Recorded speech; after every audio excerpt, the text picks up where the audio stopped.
સર્વે વહાલા વૈષ્ણવોને મારા જય શ્રી કૃષ્ણ. વૈષ્ણવો, આજે આપણે સત્સંગમાં સત્સંગ કરીશું નિરોધનું સ્વરૂપ શું છે. શર્તની શરૂઆત કરીએ એ પહેલા સર્વે વૈષ્ણવોને મારી વિનંતી કે તમે જો અમારી ચેનલને સબસ્ક્રાઇબ ન કરી હોય તો અવશ્ય સબસ્ક્રાઇબ કરવા વિનંતી, જેથી કરી તમને પુષ્ટિ માર્ગને લગતી માહિતી મળતી રહે. તો હવે આપણે શરૂ કરીએ નિરોધનું સ્વરૂપ શું છે. નિરોધ લક્ષણમ ગ્રંથ સાથે જોડાયેલા આપણે વાર્તા પ્રસંગ વિશે જાણીએ.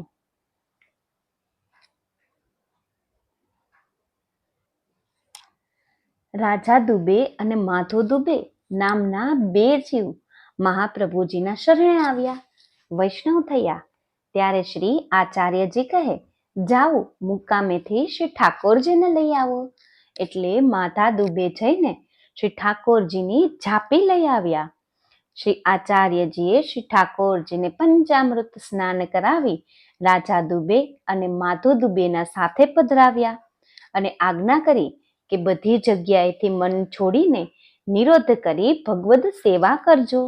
ત્યારે રાજા દુબે અને માધો દુબેએ વિનંતી કરી, જે મહારાજ, નિરોધનું સ્વરૂપ શું છે? આચાર્યજી કહે, નિરોધ બે પ્રકારના, એક સાધન દશાનો અને બીજો સિદ્ધ. દશાનો સાધન દશાના નિરોધનું લક્ષણ એ જ સંસાર લૌકિક વૈદિક મનમાં ગમે નહીં. એમ જ મનમાં રહે કે ક્યારે ભગવત સેવા કરું, ક્યારે કથા વાર્તા કરું, એમાં રુચિ થાય. મન કદી લૌકિકમાં જાય તે ફરી સેવામાં ખેંચીને લગાય. એમ જાણે કે ભગવાનના જ આશ્રયથી બધું કાર્ય સિદ્ધ થાય છે. આ સાધન દશાનો નિરોધ કહેવાય. બીજો ફલ દશાનો નિરોધ એ છે કે મનનો આપમેળે જ એવો સ્વભાવ પડે કે શ્રી ઠાકોરજીના સ્વરૂપમાં ધ્યાન વિના બીજી જગ્યાએ જાય નહીં. લૌકિક વૈદિક કાર્ય કરે પરંતુ મન શ્રી ઠાકોરજી વિના બીજી જગ્યાએ જાય નહીં. એ ફલ દશાનો નિરોધ કહેવાય.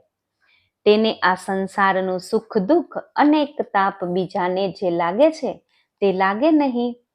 શ્રી ઠાકોરજી અને તેમની લીલા રસમાં મગ્ન રહે. આ નિરોધનો બીજો પ્રકાર છે.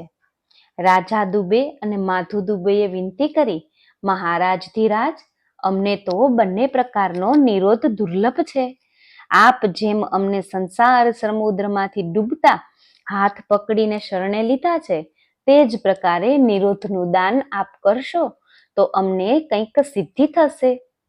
બીજી પ્રકારે અમારું તો કોઈ સામર્થ્ય નથી. એ પ્રકારે બંને ભાઈની દીનતા અને સરળ સ્વભાવ જોઈને દસમ સ્કંધ, જેને નિરોધ સ્કંદ કહે છે, તેનો આપશ્રીએ નિરોધ લક્ષણ ગ્રંથ કરી તેનું જ્ઞાન બંને ભાઈને આપ્યું.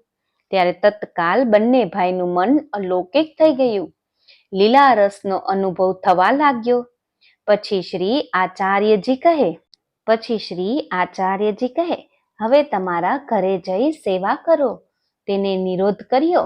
તને બહુ બોલવું કે દેશોમાં ફરવું નહીં, તેથી ઘરે જાઓ. દેવી જીવ આવે તેને નામ આપજો. તમને નિરોધ સિદ્ધ થયો છે. એવા સર્વે વહાલા વૈષ્ણવોને મારા જય શ્રી કૃષ્ણ. તો વૈષ્ણવો, આજે આપણે જાણ્યું સત્સંગમાં કે નિરોધનું સ્વરૂપ શું હોય છે, તેમના વિશે આજે આપણે જાણ્યું. જો તમે અમારી ચેનલને સબસ્ક્રાઇબ ન કરી હોય તો અવશ્ય અમારી ચેનલને સબસ્ક્રાઇબ કરી લેજો. અને હા, લાઈક અને કમેન્ટ કરવાનું ન ભૂલતા. એવા સર્વે વહાલા વૈષ્ણવોને મારા જય શ્રી કૃષ્ણ.